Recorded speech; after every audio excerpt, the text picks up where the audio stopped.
உமக்கு போஜன பலிகளையும் பான பலியும் செலுத்துகிறதற்கான ஆசீர்வாதத்தை தந்தருளுவார்.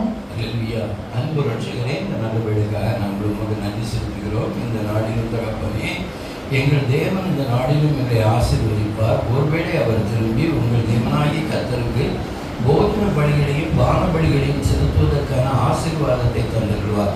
தகப்பனை உமக்கு பலி செலுத்துவதற்கு எங்களுக்கு ஆசீர்வாதத்தை கொடுக்கிறேன். தகப்பனை நீ மனஸ்தாபப்படுகிற தேவன் என்பதை அறிந்திருக்கிறோம். அன்பு ரட்சகரை, நீ மனஸ்தாபப்படுகிற தேவன். தேவரே, நீ மனஸ்தாபப்படுகிற தேவன். இந்த நாளிலும் எங்கள் வாழ்க்கையில் எந்த காரியங்கள் இருந்தாலும் நீ மனஸ்தாபப்படுங்க ஆண்டவரே. நீ அப்படி செய்ய போறதற்காக நன்றி. இயேசுவின் நாமத்தில் நல்ல பிதாவே. ஆமென். அல்லேலூயா. நம்ம நல்லா யோசித்து பார்த்தீங்கன்னா, இனிமே நாட்களில் யோனாவுடைய காரியத்தை பார்க்கும் பொழுது தாம் செய்வேன் என்று சொன்ன தீங்குக்கு அவர் மனஸ்தாபப்பட்டு, சொல்லுங்க, மனஸ்தாபப்பட்டு செய்யாதிருந்தார். அல்லேலூயா. அப்போ தேவன் இந்த நாட்களில் அவங்க ஆண்டவர் மனஸ்தாபப்படுகிற அளவுக்கு அவங்க என்ன செஞ்சாங்க? அவங்களுடைய தண்டனை பயங்கரமான முறையில் அவங்க கவர் பண்ணாங்க. ஆனால் அந்த நேரத்தில் தேவன் அவங்களுக்கு மனஸ்தாபப்படுகிற அளவுக்கு அங்கே என்ன காரியம் நடத்தி அவர்கள் தங்கள் பொருளாத வழிகளை விட்டு திரும்பினார்கள் என்று தேவன் அவர்கள் கிரியைகளை பார்த்து, வாய் சொல்ல பார்த்துக்க, கிரியைகளை பார்த்து தாம் செய்வேன் என்று சொன்ன தீங்குக்கு மனஸ்தாபப்பட்டு செய்யாதிருந்தார். இந்த நாளிலும் நம்முடைய வாழ்க்கையில் ஒன்றை நம்ம அறிந்து கொள்ளணும். தேவன் இந்த நாட்டில் மனஸ்தாபப்படுகிற தேவன், அதுக்கு சந்தேகமே கிடையாது. ஆனால் எப்போ மனஸ்தாபப்படுவார்? நம்ம தேவ சமூகத்தில் நம்ம மனஸ்தாபப்படும் பொழுது தேவன் நமக்காக மனஸ்தாபப்படுவார். இன்றைக்கி இந்த நாளில் ஒருவேளை நம்முடைய வாழ்க்கையில் தேவனை துக்கப்படுத்தத்தக்கதாக, தேவனுடைய இருதயத்தை வேதனைப்படுத்தத்தக்கதாக, நமக்கு தவறென்று தெரிந்தோம் பிரியரமான முறையில் சில காரியங்களை செஞ்சிருக்கிறார். ஆனால் இன்று தேவன் மனஸ்தாபப்படுகிற தேவன். எப்போ மனஸ்தாபப்படுவார்? அவர் தங்கள் பொருளாத வழிகளை விட்டு திரும்பினார்கள் என்று தேவன் அவர்கள் கிரியைகளை பார்த்து தாம் செய்வேன் என்று சொன்ன தீங்குக்கு மனஸ்தாபப்பட்டு அவர் செய்யாதிருப்பார். நம்முடைய தேவன் மனஸ்தாபப்படுவார் எப்போ? நம்மளை தாழ்த்தும் பொழுது. அல்லேலூயா. பாருங்க, நீங்கள் நியாயாதிபதி இசைக்காவை பார்த்தாச்சுன்னா ஏசாயா தீர்க்கதரிசி தெளிவாட்டுவாங்க. இனி அவ்வளோதான், வீட்டுக்காரருக்கு ஒழுங்குபடுத்து, இனி பொண்ணு கிடையாது, அவ்வளோதான், முடிஞ்சிச்சு. அவன் பெரிய பொண்ணு இருக்குது, அமிழ்ந்து போகிற நிலைமையில் இருக்கான். அப்போ ஏசாயா தீர்க்கதரிசி சொல்கிறான், வீட்டுக்காரியத்தை ஒழுங்குபடுத்த முடிஞ்சிச்சுன்னு சொல்லிட்டு அதோட இருக்கிறேன். சுபபரமாக திரும்பி தேவனை நோக்கி கதறுகிறான். கண்ணீரை தேவன் பார்த்து அவர் மனஸ்தாபப்பட்டார். இன்றைக்கு நம்முடைய வாழ்க்கையில் தேவன் நம்முடைய கண்ணீருக்கு தேவன் பதில் கொடுப்பார். பாவம் செய்யாத மனிதர்கள் இல்லை. ஆனால் இப்படிப்பட்ட ஒரு சூழ்நிலையில் தேவனுடைய வார்த்தை, நம்முடைய பாவம், நம்முடைய தண்டனை, இதற்கு ஏற்ற வார்த்தை வரும் பொழுது உடனடியாக நம்ம தேவன் ரொம்ப இரக்கமுள்ளவர், மன்னிச்சிருவார் அப்படிங்கிற ஒரு துணிகரம் வராதபடி தேவனுடைய சமூகத்தில் கதறி கண்ணீர் வடிக்கும் பொழுது நிச்சயமான முறையில் அவர் மனஸ்தாபப்படுவார். ஒரு குருடனை பார்க்குறீங்க, அவன் அவ்வளோ கஷ்டமான முறையில் வழியோரத்தில் இருக்கான். அப்படிப்பட்ட ஒரு குருடன் இயேசுவை நோக்கி, தாவீதின் குமாரனே எனக்கு இறங்கும் என்று இறக்கத்துக்காக கேட்கான். எல்லாரும் அதட்டுறாங்க. ஆனால் அப்படிப்பட்ட நேரத்தில் நம்முடைய தேவன் இறக்கமுள்ள தேவனாக இருக்கிறபடியா அதை குறித்து நீங்கள் யோனாவில் வாசிக்கலாம், 4:30 உபாகமத்தில் வாசிக்கலாம், 4:30, 31 வாசிக்கலாம்.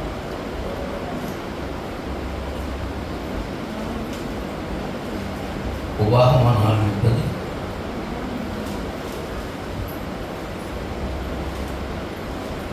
நீ வியாகுலப்பட்ட இவைகளெல்லாம் உன்னை தொடர்ந்து பிடிக்கும் போது கடைசி நாட்களில் உன் தேவனாகிய கர்த்தரிடத்தில் திரும்பி அவர் சத்தத்திற்கு கீழ்ப்படிவாயானால் உன் தேவனாகிய கர்த்தர் தேவனாகிய கர்த்தர் இரக்கமுள்ள தேவனாய் இருக்கிறபடியால் அவர் உன்னை கைவிடவும் மாட்டார், உன்னை அழிக்கவும் மாட்டார். பாருங்க, அவர் இரக்கமுள்ள தேவன். உன்னை கைவிட மாட்டார், உன்னை அழிக்க மாட்டார், அழிக்கவும் மாட்டார். உன் பிதாக்களுக்கு தாம் ஆணையிட்டு சொன்ன கொடுத்த உடன்படிக்கையை மறக்கவும் மாட்டார். என்ன அருமையான ஒரு தேவன் பாருங்க. நம்முடைய வாழ்க்கையில் தவறுகள் வரும் பொழுது, நியாய தீர்ப்பு நமக்கு வரும் பொழுது, நமக்கு ஒரு தண்டனை வரும் பொழுது, தேவ சமூகத்தில் நம்மளை தாழ்த்தும் பொழுது அவர் இரக்கமுள்ள தேவனாக வெளிப்படுவார். பாருங்க, பல்லேமியர்களுடைய குருடனை பாருங்க, கத்துறான், தாவீதின் குமாரனே நீ இறங்கும் என்று கத்துறான்.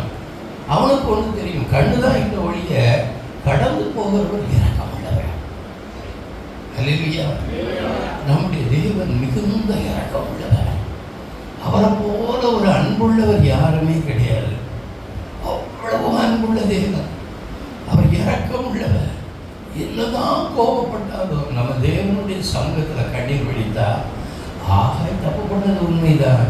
வனாந்தரத்தில் இருந்து கதறும் பொழுது ஆகாரின் கண்ணீரை தேவன் கண்டாரே, அந்த தேவன் ஜீவனுள்ள தேவன். நம்முடைய கண்ணீரை காண்பார். நம்ம எல்லாவற்றுக்கும் ஒவ்வொரு விளக்கம் சொல்லி நான் இப்படி என் மேல தப்பு இல்லை அப்படி சொல்லக்கூடாது. தன் பிழையை உணர்கிறவர் யார்? நம்முடைய பிழையை நம்ம உணரணும். நான் சரியில்லை அப்படிங்கிறத நம்ம உணர்ந்து தெய்வ சமூகத்தில் கதறும் பொழுது இயேசு நின்று அந்த பல்மை குருடன் அந்த குருடனை கூப்பிட்டு வர சொல்லி எவ்வளவு அருமையாக அற்புதத்தை செய்து யார் அதட்டினார்களோ அவர்கள் வாயிலிருந்து, அதான் பட்சிக்கிறவங்களிடத்திலிருந்து பட்சணை வரும். இந்த நாள்லையும் உங்கள் வாழ்க்கையில் தவறாத மனுஷன் யாருமே கிடையாது. இப்போ நான் இன்னைக்கு வீடத்தில் இருக்கேன்னா பூர்ண யோக்கியன்னு சொல்லி நான் இருக்கிறேன். ஒரு தவறுள்ள மனிதன் இயேசு கிறிஸ்து ரத்தத்தினால் கழுவப்பட்ட ஒரு மனுஷன், அவ்வளோதான். தயவு செய்து இந்த நாட்களில் எந்த மனுஷனையும் பிரகாசிப்பிக்கிற மெய்யான ஒளி எவரையும் மேன்மைப்படுத்தவும் பலப்படுத்தவும் அவரால் முடியும். நம்முடைய தேவனால் செய்யக்கூடாத அதிசய காரியம் ஒன்று உண்டோ? இந்த நாளில் நீங்கள் யோசித்து பார்த்து நிதானமான முறையில் ஆண்டவருடைய சமூகத்தில் தன் பிழையை உணர்கிறவன் யார்? ஆண்டவரே, என்கிட்ட வாழ்க்கையில் பல காரியங்கள், தவறான காரியங்கள் அநேகரை வேதனைப்படுத்தியிருக்கேன். முதலாவது என்னுடைய புருஷனுக்கு துரோகம் பண்ணியிருக்கேன், ரெண்டாவது என் பெற்றோருக்கு துரோகம் பண்ணியிருக்கேன், மூன்றாவது என்னுடைய லைஃப்பில் தகப்பனை எனக்கு நானே என்னை உண்டாக்கின தேவனுக்கு துரோகம் பண்ணியிருக்கேன். இது எல்லாமே தெரிஞ்சு செஞ்சுருக்கேன்ப்பா. ஆனாலும் தகப்பனை நீங்கள் மன்னிக்க முடியும்ப்பா. நீங்கள் மன்னிச்சாதான் சமாதானம் வரும். மன்னிக்க பெறாத ஒரு மனிதனுடைய உள்ளத்துக்குள்ள தேவனுடைய சமாதானம் எப்படி வரும்? அதனால இந்த நாட்டில் அந்த தேவ சமாதானம் நமக்குள்ள வரணும். ஆண்டவரே, அந்த தேவ சமாதானம் ரொம்ப ஈஸி. இரக்கம் உள்ள தேவன். ஒரு நேரத்துக்கு 2 நேரம் அவருடைய சமூகத்தில் கதறியாச்சுன்னு அவர் இறங்கிடுவார். அவரை போல இரக்கம் உள்ளவங்க யாருமே கிடையாது. அன்பு ரட்சகர், அவர் அன்பு ரட்சகர். நான் செய்கிறது எனக்கே சரியா இருக்கு என்று சொல்லுகிறதுலேருந்து நீங்க வெளியே வரணும். புரியுதா அவங்களுக்கு? அவங்க தான் ஒரு மாமியார் மருமக. ஆனால் அவங்களுடைய குடும்பத்தை நான் உற்று கவனிச்சுட்டு இருக்கும் பொழுது மருமகளை குற்றப்படுத்துகிற மாமியார், ஆனால் மகனை தூக்கி வச்சு ஆடுகிற மாமியார். அந்த அம்மா மகனை விட்டு கொடுத்தாம தூக்கி வச்சு ஆட ஆரம்பிச்சாங்க. அப்போ அவன் என்ன செய்ய ஆரம்பித்தான்? குடிக்க ஆரம்பித்தான், வேசிக்கிற இடத்துக்கு போக ஆரம்பித்தான், இஷ்டத்துக்கு போக ஆரம்பித்தான். அப்பவும் அந்த அம்மா திருந்தலை. எப்படியெல்லாமோ ஆனால் நல்ல ஜோம்னா கூரை விழுந்துடும். அதனால் அவங்க ஜோம்னும் பார்த்து தான் நம்ம இருக்கணும். அப்படி ஜோம்னுவாங்க. ஆனால் தன் கண்ணில் இருக்கிற உத்தரத்தை காணாமல் சகோதரன் கண்ணில் இருக்கிற துரும்பை பார்க்கறது என்ன? இப்போ சில நாட்களுக்கு முன்பாக அவங்க பையன் தவறு பண்ணாட்டு போலீஸ் ஸ்டேஷனில் கொண்டு இது பண்ணி எஃப்ஐஆர் போட்டு கலக்க வந்த உடனே யாராவது காப்பாற்றுவாங்கடா. ஆரம்பத்தில் சொல்லும் பொழுதே எனக்கு உங்கள் பையன் இப்படி தவறு பண்ணுகிறான் அப்படிங்கும்போது கொஞ்சம் யோசித்து ஆலோசனை சொல்லணும். தன் இஷ்டத்துக்கு விடுகிற மகன் தன் தாய்க்கு இதை கொண்டு வரான், வெட்கத்தை கொண்டு வருவான். இன்றைக்கு இந்த நாட்களில் பிள்ளைகளை வளர்க்க வேண்டிய விதமாக வளர்க்கணும். அது சில பெண்கள் என்ன தெரியுமா, புருஷன் சத்தம் போட்டாச்சுன்னா புருஷன் இப்படி ஒரு பார்வை பார்ப்பாங்க. அந்த பார்வையில் நீ அமைதியாக நீ டம்மி பீஸு. அதுலேயும் மனைவி கொஞ்சம் சப்பாதிச்சு புருஷன் கொஞ்சம் சப்பாதிக்காமல் இருந்துச்சுன்னா பல்லு கருகருன்னு அந்த பையன் நமக்கு சப்போர்ட்டுக்கு அம்மா இருக்காங்க, தெய்வ பையன் போயிடும். அம்மா இடம் கொடுக்க ஆட்டை கடிச்சு மாட்டை கடிச்சு. நல்லா நீங்கள் யோசிச்சு பாருங்க. பிள்ளைகளை வளர்க்க வேண்டிய விதமாக வளரணும், வளர்க்க வேண்டிய விதமாக வளர்க்கணும். உங்களுக்கு அவமானம் உண்டாகிற அளவுக்கு அந்த பிள்ளை இருக்கிறதோட 2 காலையும் தூக்கிட்டு மேலே கட்டி போட்டு உரிங்க, சரியாக வந்துடும். ஆடு உரிக்கிறத முதல்ல யூடியூப்பில் பாருங்க, ஆட்டை எப்படி உரிக்காங்கன்ட்டு. உங்களுக்கு உங்கள் பையன் ரொம்ப அவமானப்பட்டா கணவன் மனைவி சேர்த்து தொங்க போடுங்க, உரிச்சிருக்க வச்சு பிறப்பு எடுத்து உரிச்சிருக்கு. தன் பிள்ளையை அடக்கலைன்னா அதை மாதிரி ஒரு வேதனை எதுவுமே கிடையாது. என் பிள்ளை ரொம்ப நல்லவன், நீங்கள் பார்த்தீங்கன்னா என் பிள்ளை தப்பு பண்ணதை, அவன் பண்ணுற தப்ப லைட் வச்சு பேட்டரி வச்சா பார்ப்பாங்க. ஒரு தடவை சொல்லும் போதே யோசிக்கணும், நம்ம பையன் மேலே தவறு இருக்கா என்று. தயவு செய்து இங்கே ஒரு சிலர் தன்னுடைய பையனை உயர்த்தி பேசி இன்னொருத்தி அவதான் சரியில்லை.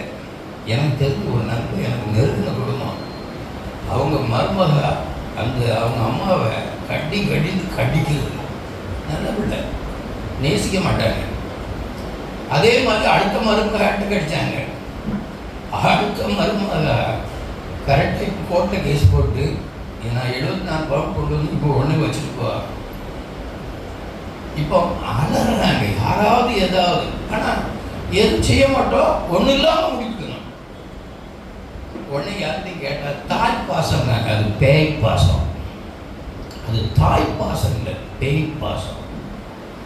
இப்படிப்பட்ட நேரத்தில் தான் பிள்ளைகள் மூலமாக பெற்றோர் தலைகுடியிறாங்க.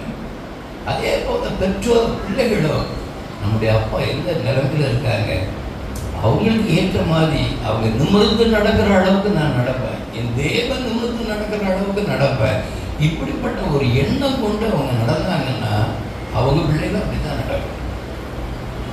தயவு செய்து இந்த நாட்டில் கேட்குற பிள்ளைகள், என் பிள்ளை ரொம்ப நல்ல பிள்ளைட்டு யோசிக்கேண்டு யாராவது பிள்ளைகள் பொம்பளை சொன்னீங்கன்னு வைங்க, தயவு செய்து வெட்ட வெளிச்சத்துக்கு நடு ரோட்டில் உங்கள் பையனை விலங்கு போட்டு பிடிச்சிட்டு போகும்போது அப்போ எல்லாரும் சொல்லுவாங்க, இவன் இப்படி இப்படிலாம் தப்பானா, இப்படி இப்படிலாம் பிடிப்பானா.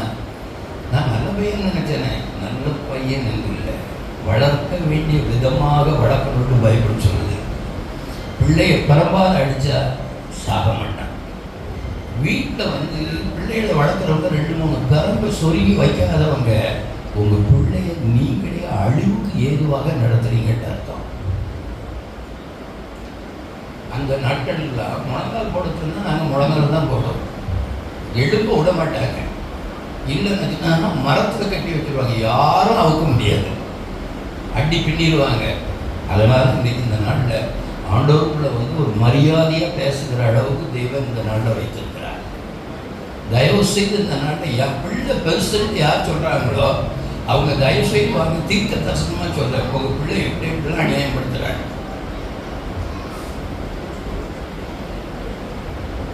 என் பிள்ளை நான் உறங்காமல் கொள்ளாமல் முழிச்சிருந்து சிலர் கடவுளுக்கு தெரியும் இவன் ஊதாரித்தனமாக அழகாக எத்தனை பிள்ளைய கை வைக்காங்கிறது கடவுளுக்கு தெரியும். மனைவி அங்கே அம்மா ஆட்சியாக இருக்கும். கிறிஸ்துவ குடும்பத்தில் அம்மா ஆட்சியாக இருக்கக்கூடாது, ஐயா ஆட்சியாக தான் இருக்கணும். அம்மா ஆட்சியாக இருந்ததுன்னா எதுக்கு ஒரு நாள் தலைமுடியை தான் செய்யணும். உங்களுக்குள்ளேயும் சந்தோஷம் இருக்காது, அவனை வச்சு ஒரே உபத்திரமாக தான் இருக்கும். சத்தமே காட்ட மாட்டேங்க. இங்கே அப்படிப்பட்ட குடும்பம் இருக்கு. கணவன் மாதிரி இப்போ என்ன சொல்லுவாங்க, நான் என்ன சொன்னாலும் இவன் கேட்க மாட்டேங்க. அப்புறம் அவன் இஷ்டத்துக்கு அவ்வாட்டுக்கு வளர்த்து விடுறா. கேட்ட பணம் எனக்கு தெரியாமல் கொடுக்கா. அவன் இப்படி இப்படி பண்ணுறான்னு சொன்னால் நம்பவே மாட்டேங்க. ஏன்ட்டு கோவப்பட்டு ஏன்ட்டு பேச மாட்டேங்க.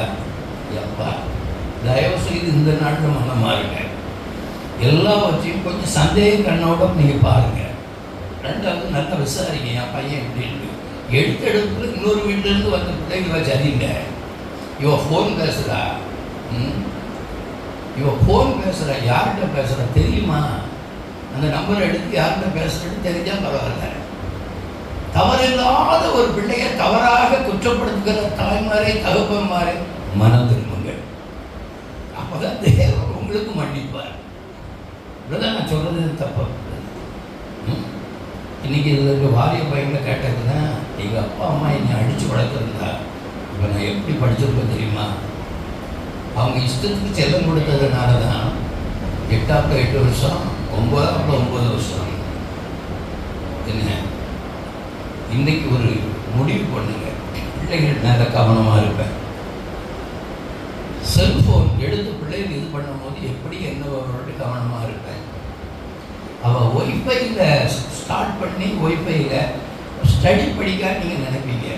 வீட்டில் தெரியாமல் அவள் ஒய்ஃபையில் பார்க்கும்போது, பையன் ஒய்ஃபையில் பார்க்கும்போது எங்கேயாவது ஒழுங்கு இருந்து பாருங்கள், உங்களுக்கு பார்க்கணும் போல தெரியும். குடும்பமாக பாருங்கள், என்னதான் வந்துடும். எப்படி குடும்பமாக பாருங்கள், அவன் நிர்வாகப்படுத்த பார்ப்பான். உங்களுக்கு அதை பார்க்கணுன்ட்டு ஆசை இருந்துச்சுன்னா 2 நாளில் படகி போவோம். தாய் தகப்பன் எல்லாருமா உட்காந்து குடும்பமாக எப்படி குடும்ப ஜபம் பண்ணுறோமோ அதுக்கு இது ஒரு குடும்பமாக உட்காந்து அப்படி பார்க்க ஆரம்பிச்சுக்கணும்.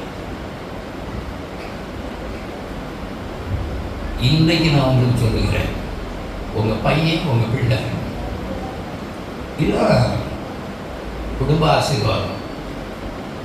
பாருங்கள், ஒய்ஃபை போய் பாருங்கள், எங்கெங்கெல்லாம் பார்த்துருக்காங்கன்ட்டு, எப்படி எப்படி பார்த்துருக்காங்கன்ட்டு பாருங்கள். அவங்க என்னதான் அழிச்சாலும் அதுக்கு பிறகு நம்ம பார்க்கக்கூடிய மெத்தட் இருக்குது. அது எப்படின்னு கற்றுக்கொள்ளுங்க. கற்றுக்கொண்டுட்டு நல்ல பெரம்பெடுங்க, தடி பெரம்பெடுங்க. பெரம்பினா 2 நாள் அவன் சாக மாட்டான். ரூம் கதவை பூட்டிடுங்க, வெளுத்துருக்க வச்சு. அவன் அழுவான், கஷ்டப்படக்கூடாது. அவன் திருந்தி நல்லா வரணும்னா கஷ்டப்படக்கூடாது. அவன் மேலே இஷ்டமாக இருக்கிறான். இப்படி ஒரு இது வாழ்ந்துச்சுன்னா கஷ்டப்படக்கூடாது. என் பாய் ஃப்ரெண்டோட பேசுகிறேன், நான் என் பாய் ஃப்ரெண்டோட பேசுகிறேன். அந்த மூஞ்சில் அப்படியே சாத்து சாத்து 2 பந்து இருக்கக்கூடாது. எதுக்கு இல்லை, என் பாய் ஃப்ரெண்டோட பேசுகிறேன்னு சொன்னேன். அப்போ எங்கள் அப்பா 4 போட்டு போட்டாரு, அதில் 2 பல்லு அங்கே கிடக்குது. உங்கள் அம்மாவுக்கு தெரியும், எங்கள் அம்மாவுக்கு தெரியும், தெரியாமல் பேசுன்னு சொல்லுவாங்க. இதெல்லாம் நீங்கள் ஆராய்ந்து பாருங்கள். யாரும் கோவப்பட்டு பிரயோஜனமே இல்லை. இன்றைக்கி அமைதியாக இருக்கும்பொழுது தெய்வ ஆவியானவர் உணர்த்துனதை நான் உங்களோட சொல்கிறேன். திட்டமும் தெளிவுமான முறையில் குடும்பம் எப்படி இருக்கணும், பிள்ளைகளை எப்படி வளர்க்கணும். இதனால் என்ன ஆகணும், பெற்றோரும் கணவனும் மனைவியும் உங்களோட இருப்பாங்க. என்ன சந்தோஷம், ஒரு பையன் தப்பு பண்ணுறதுக்கு நீங்கள் சப்போர்ட் பண்ணுறதுனால அன்பான உங்களுக்கு உழைச்சி போட்டு உங்களுக்கு எல்லாம் வாங்கி கொடுக்குற ஒரு தகப்பன் கஷ்டப்படுற. ஒவ்வொரு தகப்பட்டையும் ஒரு சீட்டில் எழுதி தரது என்னாச்சுன்னா அந்த சீட்டு எல்லாமே ஃபுல்லாக ரத்த கண்ணீர் தான் வடிஞ்சிருக்கும். இப்படி இப்படி பையனுக்கு என் பொண்டாட்டியும் சப்போர்ட் பண்ணி இப்போ நான் வேதனை பண்ணுறேன். இதில் பொண்டாட்டி சப்போர்ட் பண்ணி நான் வேதனைப்படுகிறேன். அதனால் தூக்கில் கூட நான் தொங்கிடலாமான்ட்டு இருக்கிறவங்க கண்ணை மூடிட்டு கையை தூக்க சொல்லி இதில் பாதி இருக்கும். இன்னமா கடைசியில் ஆசீர்வாதமாக ஜோனியில் கவலைப்படுவாங்க. கண்ணை நீங்கள் பாருங்கள், கண்ணை மூடிடுங்க, ஓட்டு எடுப்பு நடத்திடுவான். என் மனைவி செல்லம் கொடுக்குறதுனால என் பையன் இஷ்டத்துக்கு எடுத்துருக்கான். சிலர் சொல்லுவாங்க, காதலிக்கிறத காதலிக்க, சாதிக்கிறது காதலி இல்லை, வீட்டில் வசதியோட காதலி இல்லை, கொஞ்சம் பெருசாக காதலி அப்படின்னு அவர்கிட்ட எய்ட்ஸ் தான் இருக்கணும். நிச்சயமாக சொல்கிறேன், உங்கள் பிள்ளைக்கு எய்ட்ஸ் வர்றதுக்கு முன்னாடி, உங்கள் பிள்ளைகளுக்கு எய்ட்ஸ் வர்றதுக்கு முன்னாடி நீங்கள் கரெக்டான முறையில் இருந்து கரெக்டாக பிள்ளைகளை வளர்க்க வேண்டிய விதமாக வளருங்க. இது நான் சொல்கிறேன், நீங்கள் ஆவியானவர் தெளிவாக உணர்த்தினார். இது சும்மா கிடையாது, 100க்கு 100 உண்மையாக சொல்கிறேன். இல்லை நீங்கள் எங்கள் பிள்ளைங்க நல்லா தான் இருக்கு, நீங்கள் கரெக்டான முறையில் எங்களை கூப்பிட்டு வச்சு உங்கள் பிள்ளை இப்படி இருக்குன்னு நீங்கள் சொல்லுங்கள் பார்ப்போம், உங்களுக்கு நான் பரிசு தரேன்னு சொல்லுங்கள், எழுப்பி உங்களை எழுப்பி வரைச்சுன்னு சொல்கிறேன், தப்பே கிடையாது.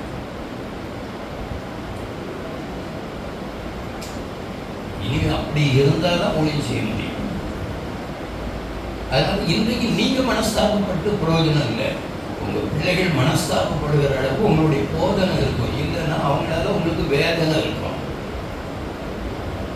இப்பொழுதே சிலருடைய குடும்பங்களுக்குள்ள ராஜா மாதிரி வராங்க. எனக்கு தெரிஞ்ச ஒரு நல்ல ஒரு பாஸ்டர் பையன், நல்ல ஒரு பாஸ்டர் பையன், அவர் ஃபேமஸான பாஸ்டர். அந்த பாஸ்டர் பையன் வந்து அப்படி நல்ல நல்ல பிள்ளைகள் சபையில் இருக்கலாம் கணக்கு பண்ணிடுவான். நல்ல அழகான முறையில் கவர்த்திடுவான். பணம் நிறைய வருது சபைக்கு, அள்ளி அள்ளி கொடுத்து அவார்டு இது பண்ணுவான். கடைசியில் இப்போ ஒரு வீடு ஒன்று ஒரு பிள்ளைக்கு வாங்கி கொடுத்துருக்கான். அவனுக்கு கல்யாணம் முடிஞ்சிச்சு. அவங்க அப்பாட்ட பையன் சத்தம் போட்டான்னு எனக்கு அவன் என்ன கொன்னே விடுவான். நான் அவனுக்கு பேச முடியாது, கொன்னே விடுவான். ஆவிக்குரிய சபை நீங்கள் ஒன்று சொல்லி அது சிஎஸ்சியாக இருக்கும், உடனே அது சிஎஸ்சியாக இருக்கும். ஆவிக்குரிய சபை, அந்த சபையில் நீங்கள் அட்டன் பண்ணால் பரலோகத்துக்கு போயிட்டு வந்தேன்னு சொல்லுவீங்க. காரணம் என்ன? தன் இஷ்டத்துக்கு விடப்படுகிற மாதிரி. கவனிச்சு யோசித்து பாருங்க. இன்னைக்கு தேவன் உங்கள் குடும்பமும் நீங்களும் உங்கள் பிள்ளைகளும் வெட்கப்படாமல் இருக்கணும்னா இந்த நாட்டை நீங்கள் கொஞ்சம் யோசிக்கணும். அவன் என்ன மெசேஜ் வருது, அவன் தூங்கின பிறகு மெதுவாக ஃபோனை எடுத்து என்ன மெசேஜ் வருது வேற மாற்றி வச்சுருப்பாங்க. கலாகிட்டேருந்து வருதா, எஸ்தர்கிட்டேருந்து வருதான்னு இதை எல்லாத்தையும் பார்த்து என் பையன் போகிற போக்கு சரியில்லை, ஆண்டவரே அதை மாற்றணும்னு சொல்லுங்க. முகதாட்சணமே பார்க்காதுங்க, அடிக்கிறதுக்கு பயப்படாதங்க. என்னன்னா வேப்ப மரத்தில் 50 வருஷத்துக்கு முன்னாடி கெட்டி வச்சுருவாங்க. எங்கள் அப்பா எங்கள் அண்ணன் கெட்டி வச்சுருவாங்க. கோயில் அசனம் நடக்கும், கையை கெட்டி வச்சுருவாங்க, யாரும் அவுத்துவிட முடியாது. அப்படி அடிப்பட்டு அப்படி வளர்த்த கண்டு இன்னைக்கு நான் ஒரு தெய்வ மனுஷனாக இருக்கேன். இன்னும் நான் திருந்தணும்னு ஆசைப்பட்டு இருக்கேன். புரியுதா? அதனால தயவு செய்து இந்த நாட்டு பிள்ளைகளை கவனமாக வளர்க்கணும். பிள்ளைகளும் பெற்றோர் மேலே மரியாதை கொடுக்கணும். எங்கள் அப்பா தலை குடியக்கூடாது, எங்கள் அம்மா தலை குடியக்கூடாது. ஒருத்தர்கிட்ட அப்படி தான் கேட்கேன், அவன் சிரிச்சுக்கிட்டே சொல்கிறான், எங்கள் அம்மா மட்டும் யோக்கியம்மா, எங்கள் அப்பா அடக்க முடியல. இப்படிலாம் கிறிஸ்துவ உலகத்தில் கேள்விப்படும் போது இருதயம்லாம் உடையிற மாதிரி இருக்கு. புரியுதா? ஆண்டவருடைய நாமம் மகிமைப்படும்படியாக நம்முடைய வாழ்க்கையும் நம்முடைய வார்த்தையும் தேவனுடைய வார்த்தைக்கு ஒத்துக்கணும். என்ன தூக்கிட்டு போகிற வியாபாரம்? இன்னைக்கு ஒரு தீர்மானம் பண்ணுங்க, ஆண்டவரே எங்கள் குடும்பம் பரிசுத்த ஜாதியாக இருக்கணும். தகப்பனே, இந்த நாட்டில் என் ஜனங்கள் ஒருபோது வெட்கப்பட்டு போவதில்லை. எப்போ வெட்கப்படுத்தாத அப்படி நடத்துவார்? நம்ம எப்போ எந்தெந்த காரியம்லாம் வெட்கம் உண்டாகுமோ நீங்கள் வேறு உங்கள் பிள்ளைகளுடைய ஒய்ஃபை வாங்கிப்பாங்க. இப்போ இதில் இருக்கிற எல்லாருடைய ஒய்ஃபையும் பாஸ்வேர்டை நீக்கிட்டு வைக்க சொல்லுங்க. எல்லாருடைய ரேகையும் வந்துடும். சிலருக்கு அடிக்க தெரியாதுன்னு எல்லாத்தையும் நீங்கள் துணிஞ்சு வைக்க முடியுமான்னு சொல்லுங்க. அப்படி எல்லாரையும் தூக்கி வைங்க. நீங்கள் நைட்டை உட்காந்து நாங்கள் பார்ப்போம் எப்படி இருக்குன்ட்டு. இப்போ நான் அப்படி செய்ய போகிறதில்லை. நீங்கள் மனம் திரும்பி குணப்பட்டார். இன்றைக்கு ஆண்டவருக்காக, ஆண்டவரே எது தூக்கி எறியணும், எது உண்மை வேதனைப்படுத்தணும், தகப்பனை நான் எப்படி வாழணும், பிள்ளையை எப்படி நடத்தணும், கணவன்கிட்ட எப்படி அன்பாக இருக்கணும். காரணம் திண்ணிலாம் திங்கலையா, சாப்பிட்டு தொலையும். புருஷனுக்கு கொடுக்குற மரியாதை ஆபிரகாம் சார் ஆண்டவனே என்று சொன்னது என் பைபிளில் இருக்கு. எப்படி இப்போ நிறைய பேப்பரில் வருது, ஜோலி முடிச்சிடுறாங்க. இப்போ நம்ம ஆளுக்கு துணிஞ்சு ஜோலி முடிக்க மாட்டாங்க, ஆள் வச்சு ஜோலி முடிக்கணும். நீங்கள் உடனே ஏதாவது ஆதாரம் இருக்கான ஆதாரம் தரேன். அந்த அளவுக்கு தேவனுடைய அன்பு நம்ம இருதயத்தில் ஊற்றப்பட்ட பாருங்க. துணிகரமான முறையில் இச்சைக்கு இடம் கொடுத்தா குடும்பமே நாசமாயிடும். தயவு செய்து இந்த நாட்களில் வயசாகிட்டு அப்பா அம்மா திருமணத்துக்கு ஏற்பாடு பண்ணுங்க, சீக்கிரமாக திருமணத்தை முடிச்சு வைங்க. பைபிளில் சொல்லியிருக்கு, தன்னுடைய பிள்ளைகளுடைய பருவ வயது வந்துட்டுனா பெற்றோர் திருமணம் பண்ணி வைக்கலாம். அதுதான் உண்மையான காரியம். எதுக்குன்னா அந்தந்த வயசுல அந்த பிள்ளைகளுக்கு அந்தந்த உணர்வு வரும். சிலர் அழுதுட்டு ஜெபம் பண்ணுவாங்க, எங்கள் வீட்டுக்கார் சரியில்லை, அதனால தான் நான் தப்பு பண்ணிட்டேன். என்னன்னாச்சுன்னா அவருக்கு ரொம்ப சுகர், அதுக்காக சொல்லுங்க. அதுக்காக இப்போ நான் சொல்கிற வார்த்தைலாம் உள்ளத்துக்குள்ள முள்ளுமாக குத்தம். அப்படி யாருன்னு நீங்கள் சொல்லுங்க. நான் இப்போ யாரையாவது எழுதி விடுறேன், அதுக்குள்ளே இனி வரண்டான்ட்டு சொல்லிடுங்க. என்னங்க அவருக்கு சுகர் இருக்கான், அதனால் அவரால் முடியலையா? சுகருக்கு மாத்திரை இல்லை, சாப்பாட்டை கண்ட்ரோலாக கொண்டு வரணும், இவ்வளோதான் சாப்பிடணும், நீங்கள் இப்படி தான் இருக்கணும், நல்லா தூங்கணும்.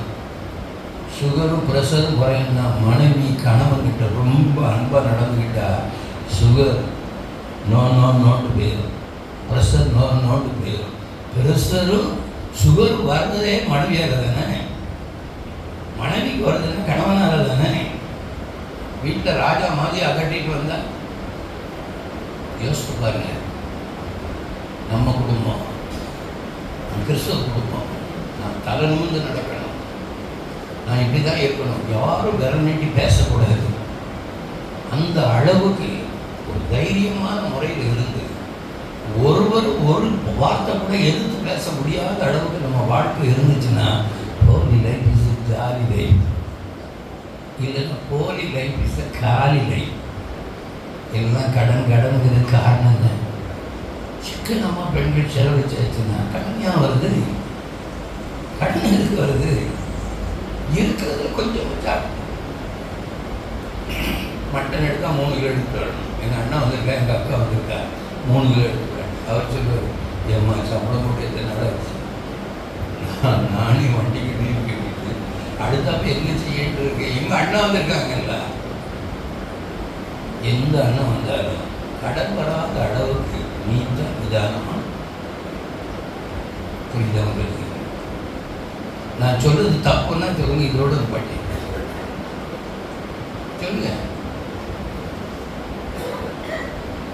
நீங்கள் குடும்ப ஜெபம் பண்ணணும், குடும்ப ஜெபம் பண்ணாத இருந்தாலும் இன்னைக்கு அப்படி சப்போஸ் அப்படி குடும்ப ஜெபம் பண்ணுற மாதிரி இருந்தால் ஒருவருக்கு ஒருவர் ஏமா இனி நான் உங்களுக்கு வாரமாக இருக்க மாட்டேன், பெற்றோர் இனி நான் அப்படி திட்ட மாட்டேன், என் செல்லம் திட்ட மாட்டேன், பழசம் எல்லாத்தையும் மறந்துடுவோம், முந்தின வீலை நினைக்க வேண்டாம், பூர்வமான வீலை சிந்திக்க வேண்டாம், இதோ நான் புதிய காரியத்தை செய்கிறேன். புதிய காரியத்தை செய்கிறதுக்கு ஒரு தீர்மானம் பண்ணிட்டீங்கன்னா நிச்சயமான முறையில் தப்பு வராது, முகம் பிரகாசமாயிடும். ஆண்டவருடைய பிள்ளைகள் நல்ல ஜோம்னு ஆரம்பித்து நல்ல வேத வாசித்தாச்சுன்னா முகம் பிரகாசமாயிடும், ரொம்ப பிரகாசமாயிடும். உங்களை அப்படி ஒரு பிரகாசமாக பார்க்கணும். பெற்றோர் பிள்ளைகள், பிள்ளைகள் பெற்றோர், கணவன் மனைவியும் எல்லாருமே சந்தோஷமான முறையில் படுத்த உடனே மனைவி இந்த பக்கம் திரும்பிட்டு கணவன் அந்த பக்கம் திரும்பிட்டு இங்கே கொரட்டை சொல்ல கேட்போம், இங்கே ஒய்ஃபையில் இப்படி உருட்டி விளையாண்டிங்கன்னா உங்கள் பிள்ளை எப்படி விளையாடும் சொல்லுங்களேன், நீங்களே சொல்லுங்களேன். ஒழுக்க வேணும்ல, பெற்றோர் எப்படி மாதிரியாக இருக்கணும், ஒரு மாதிரியாக இருக்கக்கூடாது. புரியுதா? இப்போ அந்த வசனத்தை தொடர்ந்து வசனம்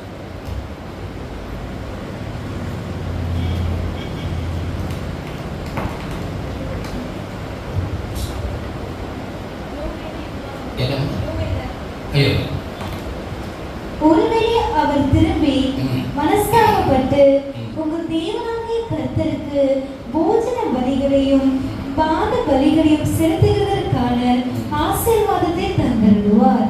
இப்போ அதற்குரிய ஆசீர்வாதத்தை தேவன் தருவார். அடுத்த வசனம் சீயோனிலே எக்காலம் ஊதுங்கள், பரிசுத்த உபவாச நாளை நியமியுங்கள், விசேஷித்த ஆசாரிப்பை கூறுங்கள், ஜனத்தை கூட்டுங்கள், சபையை பரிசுத்தப்படுத்துங்கள், முதியோரை சேருங்கள், பிள்ளைகளையும் பாலுண்கிற குழந்தைகளையும் கூட்டுங்கள், மணவாளன் தன் அறையையும் மணவாட்டி தன் மறைவையும் விட்டு புறப்படுவார்களாக. இப்போ நீங்கள் யோசிச்சு பாருங்க, எல்லாரையும் கூட்டுங்க, சின்ன பிள்ளை முதல் கொண்டு கூட்டுங்க. இப்போ 10 வயசு பிள்ளை அநியாயமான முறையில் கற்பழிச்சு கொண்டுட்டாங்க. 10 வயசு தான். நான் நடந்த சம்பவம். இது ஒன்றுமே கிடையாது. நமக்கு நியமித்த ஒரு கணவனோட சந்தோஷமா இருக்கு, அது தப்பு இல்லை. பைபிள் சொல்லியிருக்கு, உன் மனைவியோட உன் கணவனோட சந்தோஷமா இருக்கு. என்ன கணவன் மேல ஒரு கசப்பு இருந்துச்சுன்னா தாம்பத்திய வாழ்க்கையில சந்தோஷமே இருக்காது, சந்தோஷமே இருக்காது. முதல்ல மன்னிக்கணும், ரெண்டாவது கணவன் செய்த நன்மைகளை நினைக்கணும், மூணாவது கணவனே புருஷன் மனைவி ஏதாவது தவறு பண்ணியிருந்தாலும் அதை தாராளமாக மன்னிச்சு காலை பிடிச்சி கெஞ்சி ஏம்மா இனி நான் அப்படி செய்ய மாட்டேன்ட்டு கேட்கணும். அப்படி ஒரு மன்னிப்பு என்கிறது வரணும். அப்போ தான் ரட்சிப்புங்கிறது வரும், அப்போ தான் செழிப்புங்கிறது வரும், அப்போ தான் சிரிப்புங்கிறதே வரும். அப்படி கணவன் மனைவி வீட்டில் சிரிச்சாச்சுன்னா வீட்டில் உள்ள எல்லா பிள்ளைகளும் இது பண்ணிடுவாங்க. சில வீட்டில் கணவன் மனைவி நீங்கள் பேசி எவ்வளோ நாள் ஆச்சு, ஒரு மாதம் இருக்கும்பாங்க. உண்மையாக யோசிச்சு பாருங்க, மறந்து போச்சுப்பாங்க. இதுக்கு பேர் கணவன் மனைவியா? சொல்லுங்க, கணவன் மனைவியா? சொல்லுங்க, கணவன் மனைவியா? சந்தோஷமான குடும்பத்தை உருவாக்குகிறது. நம்ம நினைச்சா மறக்க வேண்டியதை மறந்தா சிலர் ரொம்ப ஏழ்மமாக. இன்றைக்கு நான் யோசிச்சுருந்தேன், ஆதியாகமம் 41:51 வாசிக்கணும்னா அதில் தெளிவாக இருக்கு. தேவன் யோசேப்புக்கு முதலாவது ஒரு குழந்தையை கொடுத்தார். அந்த குழந்தைக்கு என்ன பேரு சொல்லுங்க, என்ன பேரு? என்ன பேர்? யோசேப்புக்கு தேவன் ஒரு குழந்தையை கொடுத்தார். 41:51 மனாசேயை கொடுத்தார். என்ன எல்லாவற்றையும் நான் மன்னிச்சுட்டேன், மறந்துட்டேன். அவங்க அப்பா அம்மா செஞ்சது எல்லாத்தையும் மறந்துட்டேன். அடுத்த அதிகாரம், நான் சிறுமைப்பட்டிருந்த தேசத்திலே தேவன் என்னை பெருகும்படி தேவன் ஒரு எப்ராயிமை கொடுத்தார். ஃபர்ஸ்ட்ல மனாசே எல்லாத்தையும் மறந்தாச்சுன்னா அடுத்து அப்போ தேவன் பெருக பண்ணுவார். மனாசே வந்துட்டா எப்ராயிம் வந்துடும். இதை நீங்கள் யோசித்து பாருங்க. மனசில் கொந்தளிப்பு வரும். எப்போ வரும் தெரியுமா? ஏதாவது ஒரு சம்பவம் அவங்க தவறாக நடந்தது, தவறாக கேள்விப்பட்டதெல்லாம் நினைச்சாச்சுன்னா ஒரு மாதிரி இருக்கும். இதெல்லாம் மன்னிக்கணும். ரெண்டாவது, நம்ம எப்படி தவறாக நடந்தோம் அப்படிங்கிறது கொஞ்சம் யோசித்து பார்த்தாச்சுன்னா கால் துப்ப வேண்டியிருக்கும். உண்மையாக சொல்கிறேன், நம்ம வாழ்ந்த நாட்டுக்கு எப்படி தவறாக நடந்தோங்கிறது கொஞ்சம் அப்படி யோசித்தா போதும், நம்ம காரி துப்ப வேண்டியிருக்கோம். அதனால் முந்தினவைகளை நினைக்க வேண்டாம், பூர்வமானவைகளை சிந்திக்க வேண்டாம். இதோ நான் புதிய காரியத்தை செய்கிறேன். தேவன் ஒரு புதிய காரியத்தை செய்வார். சின்ன பிள்ளைகள் விளையாடும் பொழுது அந்த வீட்டை அடித்து இனி அடித்து விளையாடுவாங்க. திரும்ப கெட்டது போல பழைய நாட்கள் இதெல்லாம் மறந்து மன்னிச்சு அதெல்லாம் அடிச்சுட்டு புதுசாக கெட்டி பாருங்க எப்படி இருக்குன்ட்டு. நீங்கள் வீட்டுக்கு போன உடனே 2 பேரும் ஐயப்பா எதுவாக இருந்தாலும் மன்னிச்சுக்கிட்டுங்க, நானும் அதை தான் கேட்கணுன்ட்டு வந்தேம்மாங்க. முடிஞ்சிச்சு. அதுக்கப்புறம் கொண்டாட்டம் தான், அதுக்கப்புறம் ஏது திண்டாட்டம். புரியுதா? இன்றைக்கி அதை நீங்கள் செய்து பாருங்க. இதை பார்க்கக்கூடாது, இப்படி எனக்கு துரோகம் பண்ணிட்டாங்கன்னுட்டு. அப்போ ஆவியானவர் சொல்வார், நீ பண்ணலையா? நீ பண்ணாததே அவர் பண்ணிட்டாரு, நீ பண்ணாததே அவர் பண்ணிட்டாரு. அந்த நேரம் உண்மைதான், ஆண்டவரே நான் போய் மன்னிப்பு. யார் ஃபஸ்ட்டு மன்னிப்பு கேட்காங்களோ அவங்களுக்கு தேவன் அதிக சந்தோஷத்தை கொடுப்பாங்க. இன்னைக்கு யோசித்து நீங்கள் முடிவு பண்ணி இது குடும்ப ஆசீர்வாதம் கொடுத்தாங்க. குடும்பத்தில் எப்படி எப்படி இருக்கணும் அப்படிங்கிறது நீங்கள் யோசித்து பாருங்க. எப்படி செலவு காசு சிக்கனப்படுத்தணும், எப்படியெல்லாம் காசு சிக்கனப்படுத்தணும். சிலர் கடைக்கு போனால் போதும் அப்படின்னு சொல்லி. எங்கள் அப்பா வீட்டில் இருக்கும்போதுலாம் 2000 ரூபாய்க்கு தான் சேலை எடுப்போம். ஏமா இப்போ கொஞ்சம் கம்மியாக இருக்குங்களா? சில மனைவி என்ன சொல்லுவாங்க, விலை முக்கியம் இல்லை, மானத்தை மறைக்கிறதுக்கு ஒரு சேவை, நீங்கள் எது சந்தோஷமாக எடுத்தாரீங்களோ அது தாங்க. என்ன அருமையான வாழ்க்கை, என்ன அருமையான வாழ்க்கை. நீங்கள் கணவன் மனைவி 2 பேரும் சமைச்ச பிறகு சாப்பிட உட்காரும்போது அள்ளி ஊட்டி கொடுத்து பாருங்க. அதெல்லாம் அனுபவிச்சவங்களுக்கு தான் தெரியும். காட்டுங்கிட்டு ஊட்டி கொடுத்து பாருங்க. அவ கண்ணில் இருந்து கண்ணீர் வரலன்னா ஏற்பட்ட கணவனையும் மனைவியினுடைய அன்பு கலந்து போக உண்மையே தேவை. 100% உண்மை. கணவன் மனைவினா எப்படி நினைக்கிங்க? நகமும் சதையும் போல. அப்படி ஒரு சந்தோஷமா இருந்தாச்சுன்னா அந்த குடும்பத்துக்குள்ள எந்த ஒரு பிரச்சனையும் வராது, எந்த ஒரு பிரச்சனையும் வராது. கோலிலே வீசு ஜாலிலே, கோலிலே வீசு காலிலே. உண்மையாக மனைவி காலில் விழுந்து மன்னிப்பு கேட்கறது தப்புன்னு நினைக்கல. நான் என்னுடைய மனைவி காலில் விழுந்து 2 காலையும் பிடிச்சு இனி மன்னிச்சுக்கம்மா, இனிமேல் இப்படி தப்பு பண்ண மாட்டேன்ட்டு ஒரு 50 வருஷத்துக்கு முன்னாடி 2 காலையும் பிடிச்சிருக்கேன். இன்னைக்கு வரைக்கும் காலுன்னா போதும் சிரிப்பாங்க, எல்லாம் கோபமாக இருந்துருவாங்க. இது நான் சொல்கிறது வைக்கப்படலை. நம்ம இறங்கி போயாச்சுன்னா ஆசீர்வாதம். ஏன்னா நம்ம ஆம்பளை மீசை இருக்குன்ட்டு அடையக்கூடாது. அதே மாதிரி நம்ம பொம்பளை, எங்கள் வீடு எப்படி தெரியுமா? எங்கள் வீட்டில் எத்தனை பேர் வேலை செய்கிறாங்க தெரியுமா? நான் சாதாரண குடும்பத்தில் பிறக்கலை. நான் வரும்பொழுது எவ்வளோ நகை போட்டு வந்தேன்னு தெரியுமா? அது 1-2 உரசி பார்த்தா தான் தெரியும் நகை உண்மையா இல்லையான்னு. அப்படின்னா நமக்கு நாமே மேன்மையாக பெருமையாக நினைக்காதபடி தாழ்மையாக இருந்தாச்சுன்னா நிச்சயமான முறையில் கற்று நம்மளை வைக்குவார். தாழ்மை உள்ளவர்களுக்கு தெய்வம் கிருபை கொடுப்பார். தாழ்மை உள்ளவர்களுக்கு தெய்வம் கிருபை கொடுப்பார். நான் இன்னைக்கு மெதுவாக பேசுறதுக்கு காரணம், நீங்கள் எல்லாரும் சந்தோஷமாக இருக்கணும். சந்தோஷமாக இருந்து ஏதாவது ஒரு நாளில் பிரதர்கிட்ட சொல்லி இல்லைன்னா ஐயாட்ட சொல்லி அப்படி ஒவ்வொரு வீட்டுக்காக வந்து பண்டம் வாங்கி கொண்டு வந்துச்சு உங்கள் கையிலேருந்து ஒரு பாய் சாப்பாடு சாப்பிடணும். அப்போ உங்கள் கணவரை பார்க்கணும் எப்படி இருக்காங்கன்ட்டு, சிரிக்காங்களா, எப்படி இருக்காங்க, இல்லை நடிக்காங்களான்ட்டு. அப்படி குடும்பம் சந்தோஷமாக இருக்கணும், குதூகலமாக இருக்கணும். நீங்கள் அப்படி இனி இருப்பீங்கன்னு நான் நினைக்கிறேன். அதில் சந்தேகமே இல்லாமல் இருப்பீங்க.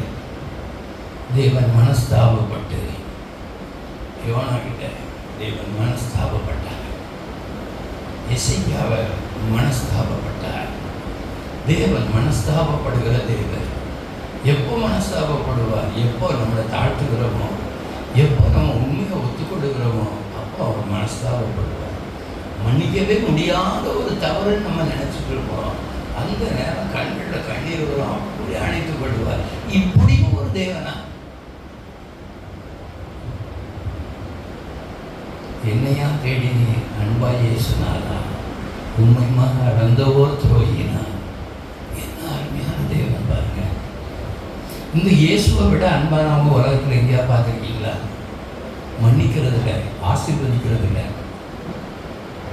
நிச்சயமாக சொல்கிறேன், நிச்சயமாகவே முடிவு உண்டு. உங்களுக்கு என்ன தேவையோ நீங்கள் ஜெபிக்கும் பொழுது நீங்கள் கேளுங்க.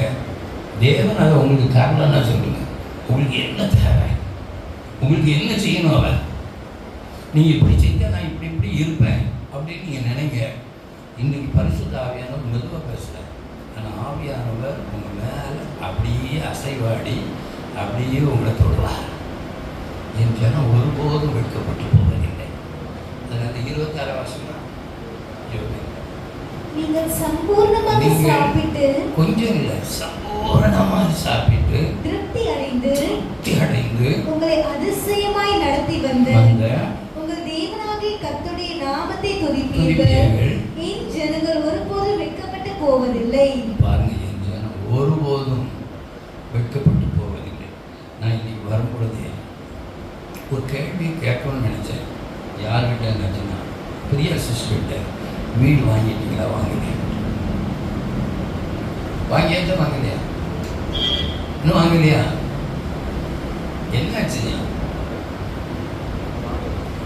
இந்த வருஷம் வாங்கல திட்டு இருக்கு. அதுக்குரிய வழியை தேவன் திறந்துட்டார் தெரியுமா? இங்க பாருங்க, சின்ன வீடா பெரிய வீடாங்கிறது பெருசு இல்லை. சின்ன வீடு தான் வைக்கக்கூடாது. வீடு சின்னதாக இருந்தால் விட்டுருவாங்க. அவங்க அப்படி வைக்க மாட்டாங்க. வச்சா வீட்டில் நீங்கள் சாப்பாடு கொடுக்க மாட்டீங்க. அதுக்கு ஒரு விஷயம். இந்த வருஷம் நீங்கள் வீடு வாங்கினீங்க. இதை நான் ரொம்ப நினச்சிக்கிட்டே வந்தேன். அது வீட்டுக்கு ஜோன்றதுக்கு எங்களெல்லாம் கூப்பிடுங்க. நாங்கள் பாஸ்டிங் இருந்து சாப்பிட வருவோம். இல்லைன்னு ஜனங்களுக்கே போட்டுருவோம். எப்படி கண்டிப்பாக வீடு வாங்குறீங்க. அதுக்கு சந்தேகமே கிடையாது. அதற்குரிய பணம் எல்லாம் தேவன் உங்களுக்கு ரெடியாக வச்சிருக்கிறார். அதனால் அதை நான் சந்தேகமாக சொல்லலை, நிச்சயமாக சொல்கிறேன். அதே மாதிரி இந்த நாள் ஜோம் போது கொஞ்சம் கஷ்டப்பட்ட ஜனங்களெல்லாம் தெய்வம் மனதார ஆசீர்வதிப்பார். நீ ஜோம் போது பாருங்க, வாலிப பிள்ளைகளெல்லாம் அனைத்து முத்தம் கொடுப்பார். என்ன பிரதர் வேக வேகமாக பேசுங்க, நீங்கள் மெதுவாக பேசுகிறீங்க. வேகமோ இதோ இல்லை, நம்ம உணரத்தக்கதாக தேவன் பேசி நம்ம மனம் திரும்பியாச்சுன்னா தேவன் அதற்குரிய ஆசீர்வாதத்தை தருவார். ஏன்னா இந்த வருஷம் சாதனாவுக்கு கல்யாணம் எத்தனை பேர் நம்புறீங்க? 1 லட்ச ரூபா போட்டி வைப்போமா?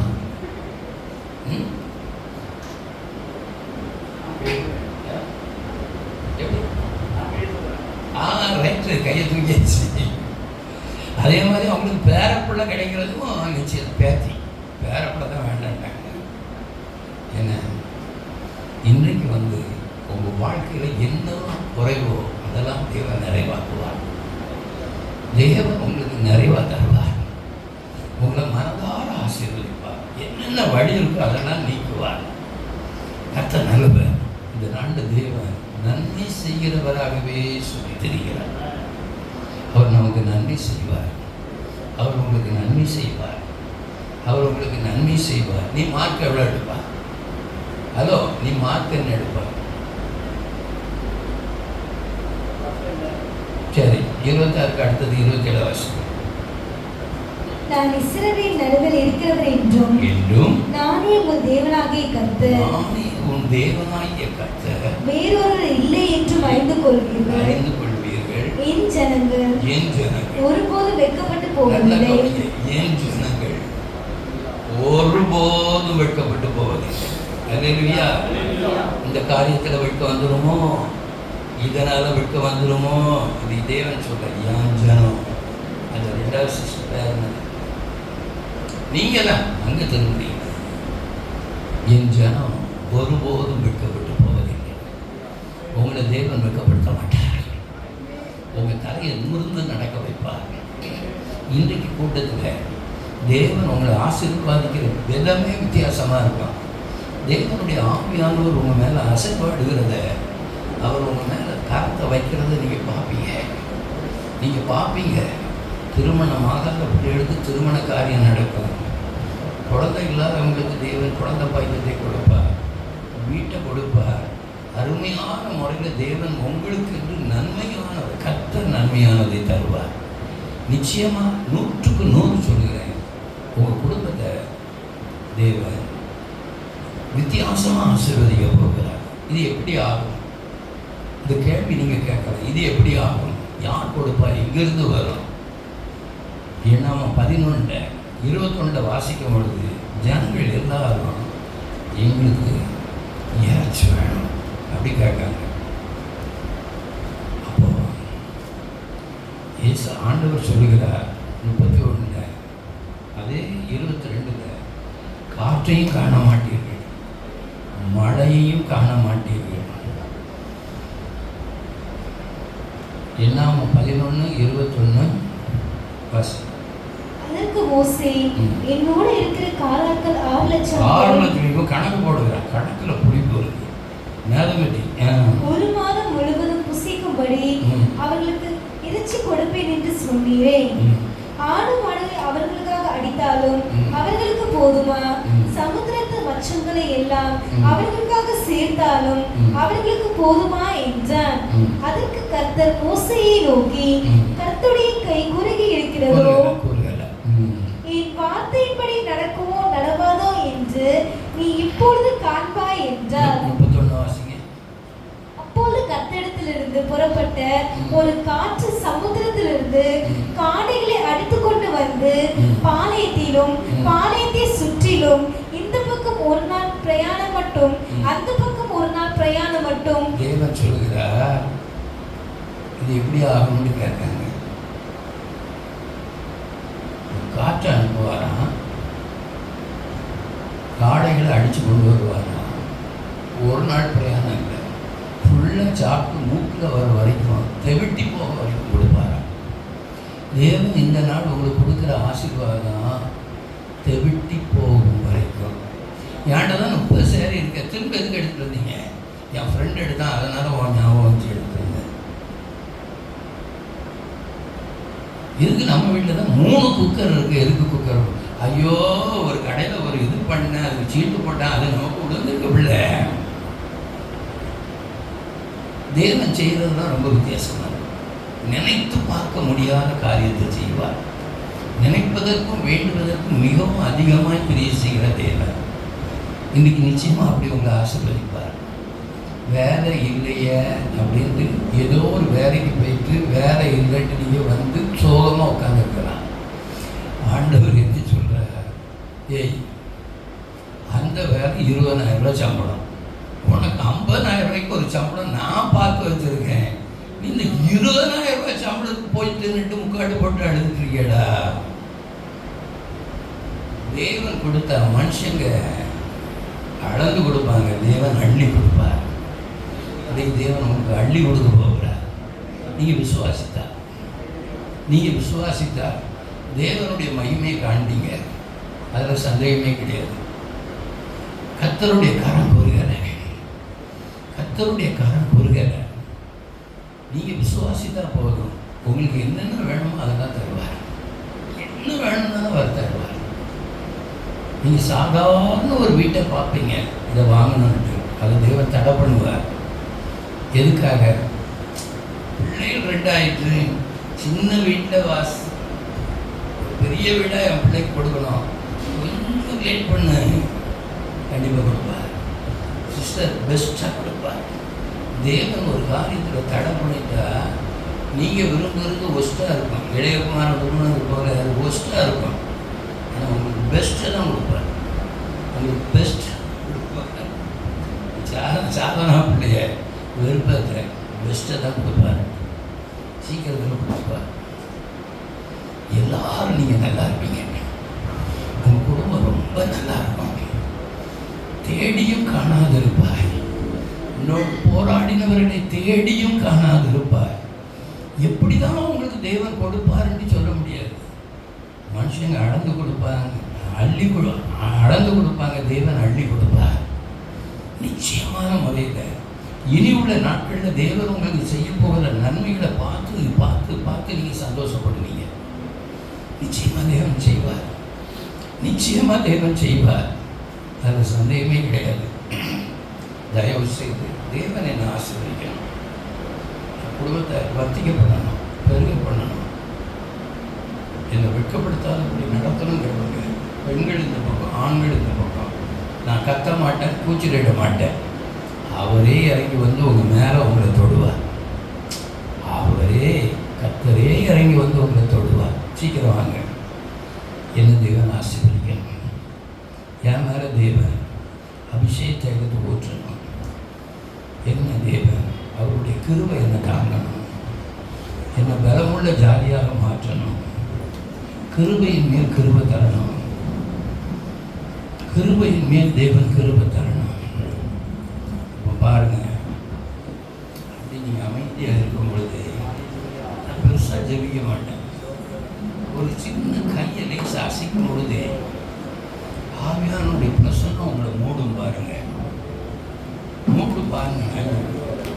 இப்போ பெண்கள் மேலே அப்படின்னு ஒரே நிமிஷம் எல்லாரும் அப்படி பாருங்க.